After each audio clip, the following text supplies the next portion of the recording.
Hey everyone, welcome back to my channel. If this is your first time, welcome. Today is a very exciting day in my house for my kids.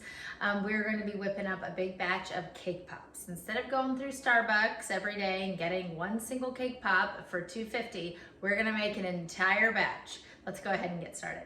Okay guys, so first thing is first, we're going to make our cake batter according to the box instructions. We are using Duncan Hines Classic White Cake Mix, okay? Let's get this poured in our mixing bowl. Just go ahead and follow the instructions on the box. Eggs, okay, water, and oil. Done. So I caught myself going through Starbucks every single day to get these, especially for my 2.5-year-old. He loves them. And I just thought they cannot be that difficult to make. So we're making them. And they are not that difficult to make. We have to first make our cake batter. We have our oven preheating at 350 degrees. And we have our 9x13 right here. We are going to just whisk all of this up real quick. Okay, there's our batter, done. We have our good old Baker's Joy that I love. Remember, this has flour in it, so anything you bake, it allows it to come out with ease.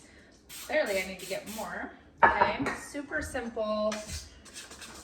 Let's just make sure this is really well mixed. Perfect. We're going to pour our cake batter into our 9x13, and we are going to pop it in the oven for about 25 minutes. I think the instructions on the box say 23 to 28 minutes. So let's go ahead and bake this until we stick a toothpick in the center and it comes out clean, okay? That's what our cake looks like. We're gonna bake that, we're gonna pull it out, and while it's cooling, we're gonna go ahead and make the rest of our ingredients. All right, our timer just went off. Our cake is done. It looks and smells delicious. All finished. We are going to set it on this wire rack right here and let it completely cool.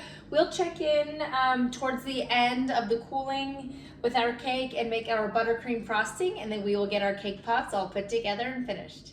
Okay, our cake is completely cool. We are going to make our buttercream frosting. Now, I wanted to let you know, if you want to buy the jar, an entire jar will work for this if you don't want to make your own. So you can definitely do that. We are going to make our own, which only takes a few seconds. We have a full stick of butter, and then we are going to do about a cup of our powdered sugar. And we are just going to blend that really quick.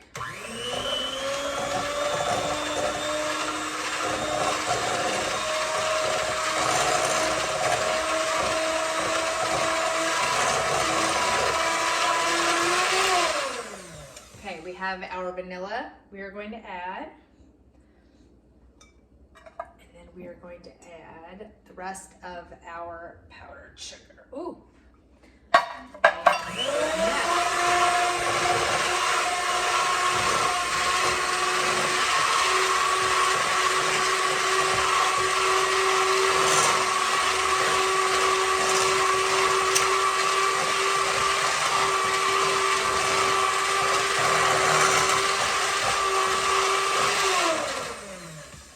All right, the last part is going to be our milk. Gosh, I am like ridiculously making a mess. I mean, clearly I should have worn an apron. Yikes. Okay.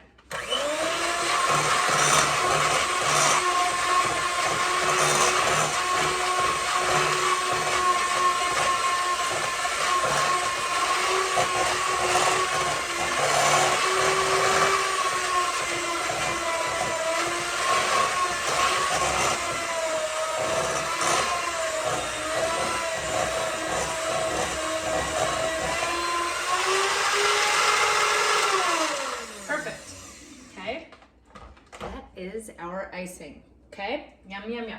All right, so a few things. Let's get this out of the way over here. We have our large bowl. we're just going to, actually let me get this up here, break off sections of our cake, and we are gonna just break it all up with our hands. This is also a great recipe if you have leftover birthday cake or anything like that. You can definitely make these cake pops as well.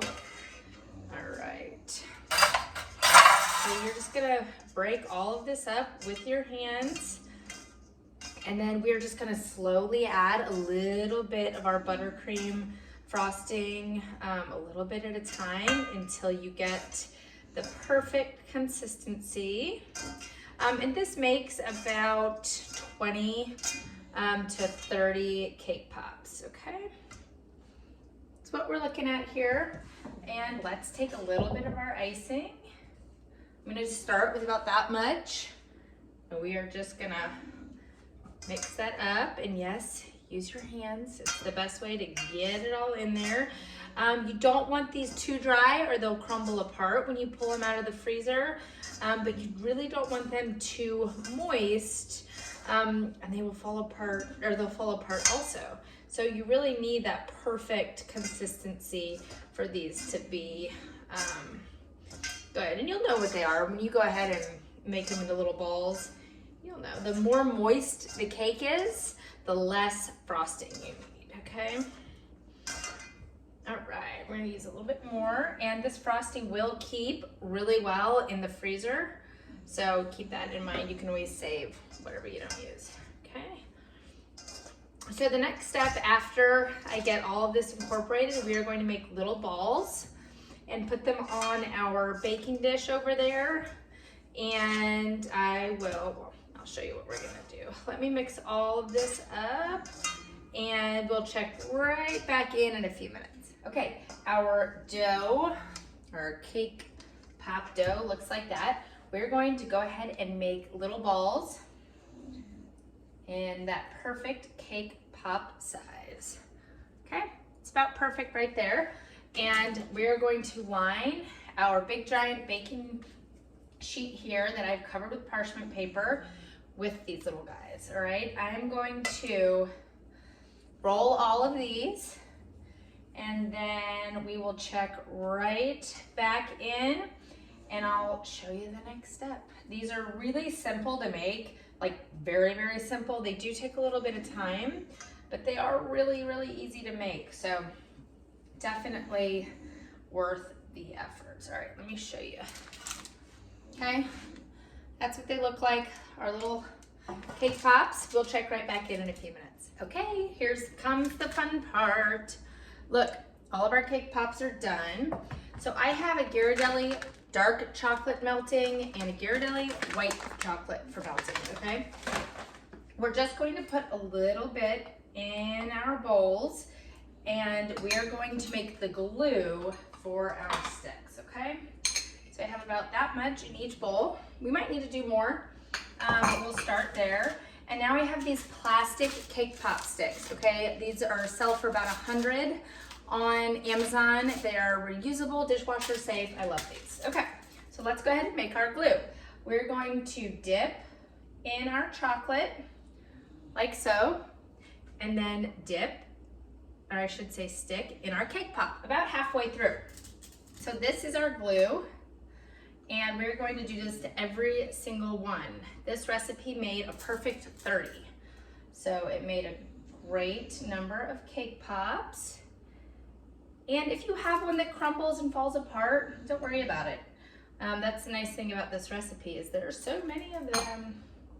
Do some white chocolate, and if your chocolate ends up hardening up, don't worry about it. Just pop it back in the microwave. I did melt this chocolate on half power for about 45 seconds. So just keep an eye on it. I always melt my chocolate at half power, so you don't want it to get overcooked. But if it starts to harden up again, just don't worry about it. That one was a little, okay. I'm gonna show you what these look like, and then I'm gonna finish them real quick. I'm going to finish dipping all of these sticks in the chocolate and in our cake pops, and then I'm going to place them in the deep freezer for about 30 minutes. Let me get one up close for you. That's what they all should look like, okay? Super simple, really easy. I'm gonna get all of these done. I'm gonna place them in our freezer for 30 minutes, and then we will coat them with our chocolate, decorate them, and we are done. Check back in a few. Okay, we just pulled our cake pops out of the freezer. That's what they look like, so cute. Okay, so what we're going to do is we have our 2 chocolates that we melted, and we have our toppings. The sprinkles that you put on, you want to put them on immediately after you dip them. I am going to do a couple with a drizzle, so like a chocolate dip and then a white chocolate drizzle. Those ones you want to let them sit and completely dry before you drizzle. I have 2 mason jars filled with some rice, and we're going to stick them in there upright. Let's start with this one, and you're just going to kind of twirl it in there until it's covered. Perfect. And any imperfections will be covered by the sprinkles. So we have one here, and then let's do our purple sprinkles on there. Perfect. There you have it. Perfect. Easy. Cake pop. And just gonna let that. I don't want it to drip off. Okay, so we are going to do a chocolate one while this is chilling out. I think I put too much on, but let's see. There, chocolate. Let's make sure we get any excess off of there. There we go. And it's gonna harden pretty fast, but there we go. Okay, that hardened pretty fast. I just didn't want it to drip down. All right, so we're going to stick that in our mason jar. Perfect. Now, what color should we do on these guys? Let's do yellow. Yellow sprinkles. Perfect. Another perfect cake pop. These are awesome. Okay, I'm gonna stew. That one drizzled a little bit. No harm, no foul. Because I love icing, frosting, whatever you want to call it. Okay. That one's good. Let's get that one in our rice. Perfect. Okay. Now we're just going this one. I'm going to do a chocolate drizzle. So we're just going to do it in only the white chocolate. And again, if your chocolate starts to harden up, just pop it back in the microwave for a few seconds. So let's make sure we get all the icing off. And again, if some of these break, don't worry about it, okay? So that is one that we're just gonna dip in white chocolate. I'm gonna let it harden, and then I'm just going to drizzle a little bit of chocolate on it. Trying not to let these guys touch, but it's hard in this rice mixture. Okay, awesome. I'm gonna do another one here. And I'm sure you go a lot faster than I'm going, but I'm not very fast, so. And I really don't want my whole cake pop to just fall off in the chocolate mixture. So let's do some pink sprinkles. Perfect. Okay, super simple, easy, cake pops. Look, these guys are already dried. Fantastic. I'm going to decorate the rest of these, and then we'll check back in. If you want, if you're really slow like I am, you can always put half of these back in the freezer so they don't come to room temp, or even in the fridge. I'm gonna finish decorating these, and I will check back in when we're all done, but that's it. Let me go ahead and finish, and I'll show you all what they look like. All right, everybody, we are done decorating our cake pops. We have some chocolate with vanilla swirl, some vanilla with chocolate swirl, and a lot of sprinkles with our white chocolate and dark chocolate. That's it. Easy cake pops, a little time consuming, but it's totally worth it. If you like this video, please like it and subscribe to my channel.